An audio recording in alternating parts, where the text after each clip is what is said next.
porque todo aquele que invocar o nome do Senhor será salvo. E como ouvirão, se não há quem pregue, quão formosos são os pés dos que anunciam coisas boas. Romanos capítulo 10, versículo de 13 a 15. Só há uma maneira de uma pessoa ser salva: invocando o nome do Senhor. Nessa parte da carta de Paulo, ele faz um questionamento, usando perguntas retóricas para fazer uma defesa contundente da importância à obra missionária. E como ouvirão se não há quem pregue, indica a necessidade urgente da evangelização e o papel nobre daqueles que anunciam o evangelho. Nós temos aqui nesse texto pelo menos duas grandes lições preciosas. A primeira é sobre responsabilidade. Se o evangelho não for pregado, os pecadores jamais ouvirão de Cristo. E se eles não ouvirem de Cristo, eles nunca vão saber que Deus enviou o seu Filho a esse mundo.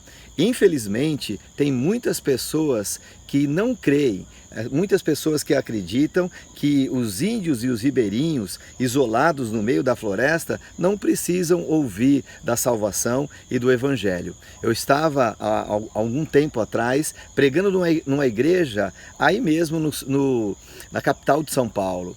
E após pregar e dar o nosso testemunho sobre o trabalho que realizamos aqui do Amazonas, eu ouvi do próprio pastor que não precisava de tudo aquilo, que Deus jamais iria condenar esses pobres coitados que viviam no meio da floresta para a perdição eterna. Muito triste tudo isso. A salvação vem pelo ouvir, e essa pergunta deve estar no coração de cada cristão verdadeiro.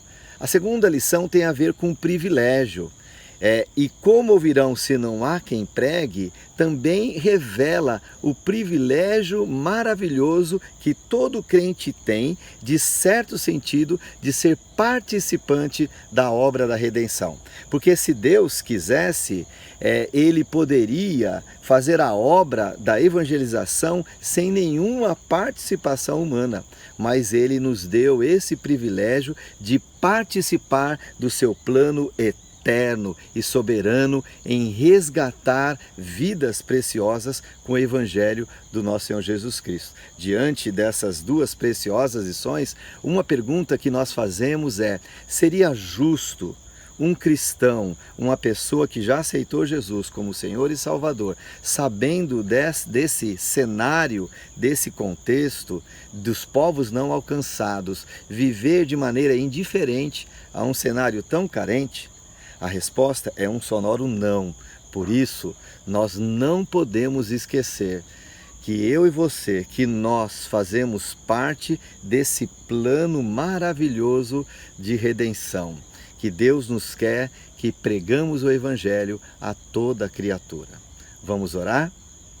Nosso Deus e amado Pai, muito obrigado, porque só há um mediador entre Deus e os homens, o nosso Senhor Jesus Cristo. Obrigado pela obra perfeita que Ele veio, que Ele fez, morrendo na cruz do Calvário e ressuscitando. Obrigado pela vida eterna, pelo perdão dos pecados.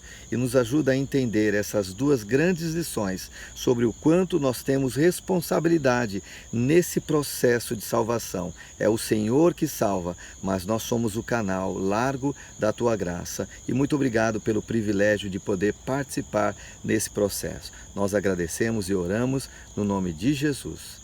Amém.